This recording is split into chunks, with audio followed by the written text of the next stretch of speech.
Baik, yang berikutnya, sub pembahasan berikutnya adalah tentang korin. Mungkinkah ada jin korin yang masuk Islam? Jadi mungkinkah ada jin korin yang kemudian masuk Islam? Di beberapa saat yang lalu sudah kita bahas bahwasanya Rasulullah Shallallahu Alaihi Wasallam pernah bersabda, waqad ukila ahadukum qarinuhu minal jin wa qarinuhu minal malaikah, bahwa setiap kita ini diciptakan oleh Allah Subhanahu wa taala pendampingnya dari bangsa jin dan pendampingnya dari bangsa malaikat. Jadi kita ini lahir didampingi oleh pendampingnya korin dari kalangan jin dan korin dari kalangan malaikat. Korin itu artinya pendamping. Jadi korin dari kalangan jin dan korin dari kalangan malaikat. Maka para sahabat bertanya, wala anta ya Rasulullah, demikian pula anda wahai Rasulullah, apakah anda juga didampingi oleh korin?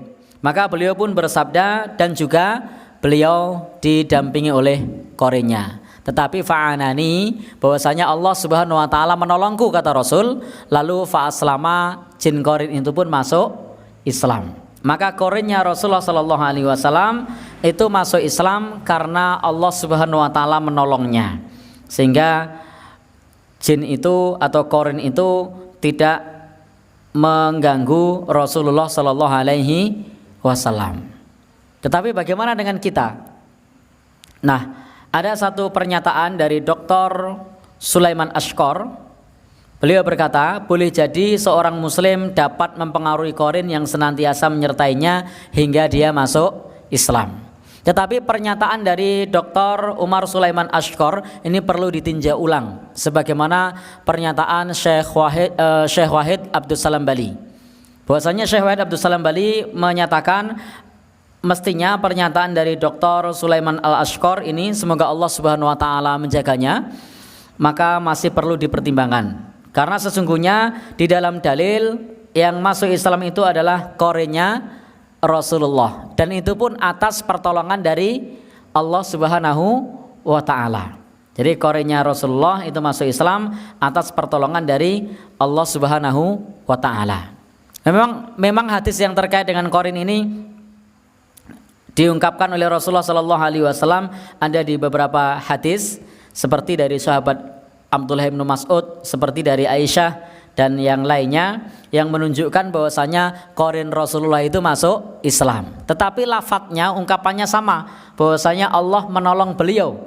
Lalu korin beliau, jin korin itu yang mendampingi Rasulullah masuk Islam. Sementara kalau kita manusia biasa, bagaimana kita mempengaruhi jin korin tersebut? Maka itu perlu ditinjau ulang. Maka saya secara pribadi termasuk yang sepakat dengan apa yang disampaikan oleh Syekh Wahid Abdul Salam Bali, bahwasanya kita tidak bisa mengislamkan jin korin yang mengikuti kita.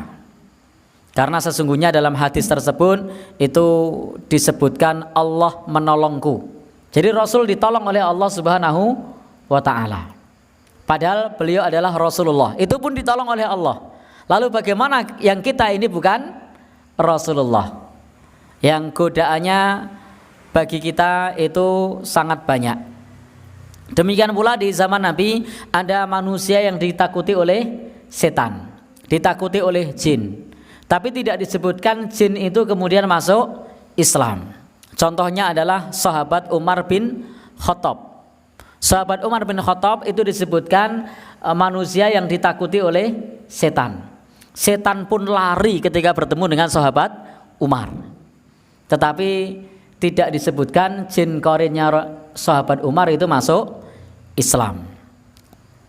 Bapak Ibu yang berbahagia yang dirahmati Allah, seorang Umar bin Khattab adalah seorang yang sangat kuat keimanannya, sangat kokoh akidahnya, dan sangat komitmen terhadap agamanya, hingga setan merasa takut kepadanya. Namun tetap saja dia tidak dapat mempengaruhi korinnya dari setannya untuk masuk Islam. Jadi tidak disebutkan adanya riwayat bahwasanya korinnya atau setan yang mendampingi sahabat Umar bin Khattab itu masuk Islam. Selain itu, kalau saja seseorang muslim selain Nabi Muhammad SAW dapat mempengaruhi setan hingga dia masuk Islam, niscaya hikmah, cobaan dan ujian itu akan sirna. Ini niscaya hikmah, cobaan dan ujian itu akan sirna. Karena kita ini lahir didampingi dengan korin dari bangsa jin, itu hikmahnya adalah sebagai cobaan dan ujian bagi kita. Maka beberapa saat yang lalu saya pernah sampaikan, jin korin itu akan tetap mendampingi kita sampai meninggal dunia. Sampai kita meninggal dunia, korin itu tetap akan mendampingi dan akan memberikan pengaruh yang buruk kepada kita. Bapak ibu-ibu yang berbahagia yang dirahmati Allah Subhanahu wa taala, dan korin ini akan senantiasa ikut dan tidak bisa diruqyah. Jadi korin yang mendampingi manusia itu tidak bisa diruqyah karena memang hikmah diciptakannya itu sebagai ujian bagi manusia. Lah yang bisa diruqyah itu yang mana? Itu jin lain yang masuk ke dalam tubuh kita, yang mengganggu kita. Bukan korin yang memang diciptakan untuk mendampingi. Jin korin ini memang tugasnya, memang dia hikmahnya adalah mendampingi manusia dari lahir sampai mati. Sehingga memang tidak bisa diruqyah. Bapak Ibu yang berbahagia yang dirahmati Allah Subhanahu wa taala, berbeda dengan jin yang lain. Karena kesurupan bisa diruqyah, karena ritual bisa diruqyah, karena sihir bisa diruqyah, karena nasab, jadi orang tuanya dahulu diikuti oleh jin lalu ikut kepada anaknya jin itu, maka ini bisa diruqyah. Tapi kalau korin itu dia baru akan meninggalkan kita kalau sudah meninggal dunia. Sehingga Bapak Ibu yang berbahagia yang dirahmati Allah, tidak benar kalau kemudian kita bisa mengislamkan jin korin. Lawong weruh wae orai. Jadi kita lihat pun enggak bagaimana kita mengislamkannya, bagaimana kita mempengaruhinya. Malah kadang-kadang kita ini pun belum bisa istiqomah di dalam beribadah. Untuk mempengaruhi diri sendiri saja itu berat, apalagi mempengaruhi bangsa jin. Sehingga Bapak-bapak, Ibu-ibu, kalau kemudian maksudnya itu orang yang beriman bisa saja melemahkan dominasi setan yang ada di dalam dirinya, maka itu bisa. Jadi kalau maksudnya adalah kalau orang itu beriman melemahkan dominasi dari jin korin, ini bisa. Dengan apa? Dengan berzikir. Jadi kalau kita ini berzikir kepada Allah, kita ini taat kepada Allah, kita ini rajin membaca Al-Quran, kita ini merasa nikmat ketika mendengarkan bacaan Al-Quran, maka itu artinya kita melemahkan dominasi dari jin korin tersebut. Jadi dia bisa melemah, godaannya bisa melemah kalau iman kita menguat. Jadi godaannya melemah kalau iman kita menguat.